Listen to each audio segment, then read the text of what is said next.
Sarah, a young writer seeking inspiration, found it in the quaint, almost forgotten town of Crestfall. An old, charming apartment overlooking the town square stood vacant, beckoning her with promises of peace and quiet. The rent was unbelievably cheap, a steal for such a spacious place. Little did Sarah know, some bargains come with a hefty price. The landlord, a weathered woman with eyes that spoke of ancient secrets, handed Sarah the keys. Her smile seemed strained, a grimace masked by pleasantries. "Lovely place," she croaked, her voice a raspy whisper. "But remember, dearie, some things are best left unheard." Sarah, caught off guard, laughed it off, attributing it to the eccentricities of small-town life. Nightfall descended, cloaking Crestfall in an unnerving silence. Sarah, engrossed in her writing, barely noticed the town holding its breath. The old apartment building creaked around her, whispering tales of its long-forgotten occupants. A sudden draft sent chills down her spine, but she dismissed it, blaming the old windows. That's when she heard it, a whisper, faint and distant, carried on the edge of the wind. It started subtly, a whisper so faint Sarah questioned her own sanity.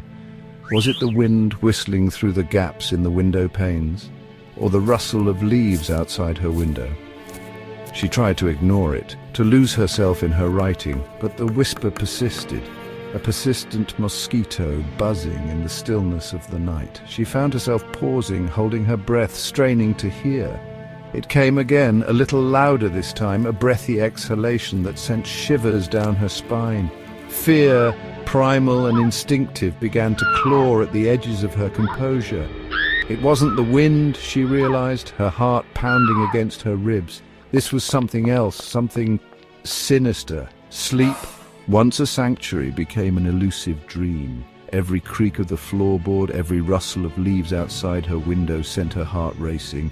The whisper seemed to grow stronger each night, weaving its way into her dreams, turning them into nightmares.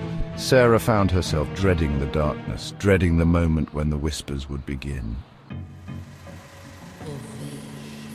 Then one night the whisper morphed, taking on a chilling clarity that shattered any remaining doubt. "Sarah," it breathed, her name a caress of ice against her soul. It was close, so close as if the voice was right there in the room, a hair's breadth from her ear. Terror, cold and paralyzing, gripped her. This wasn't just a random whisper anymore. This entity, whatever it was, knew her name. It was personal. It was hunting her. She scrambled out of bed, her heart threatening to burst out of her chest, and flicked on the bedside lamp. The sudden burst of light did little to dispel the terror that clung to her like a shroud. The room was empty, yet the whisper lingered in the air, a ghostly echo that refused to dissipate. Sarah stood there, frozen in place, her breath caught in her throat. Her eyes darted around the room, searching for the source of the voice, but there was nothing. Just the oppressive silence and the lingering feeling of dread. Each night the whisper grew bolder, closer, more insistent. Sarah could feel its icy breath on her neck, hear the menace in its tone. Her once cozy apartment had become a prison of fear. She knew she couldn't stay, but the thought of leaving felt just as terrifying. What if it followed her? What if it never stopped? Desperation clawed at her sanity. She had to find out what it wanted, why it had chosen her.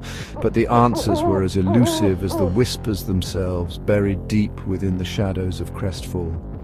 As the days turned into weeks, Sarah's resolve began to wane. The whispers, now a constant companion, eroded her sense of reality. She couldn't escape it, couldn't silence it. The old landlord's words echoed in her mind. Some things are best left unheard. But it was too late. The secret of Crestfall had found her, and it wasn't letting go.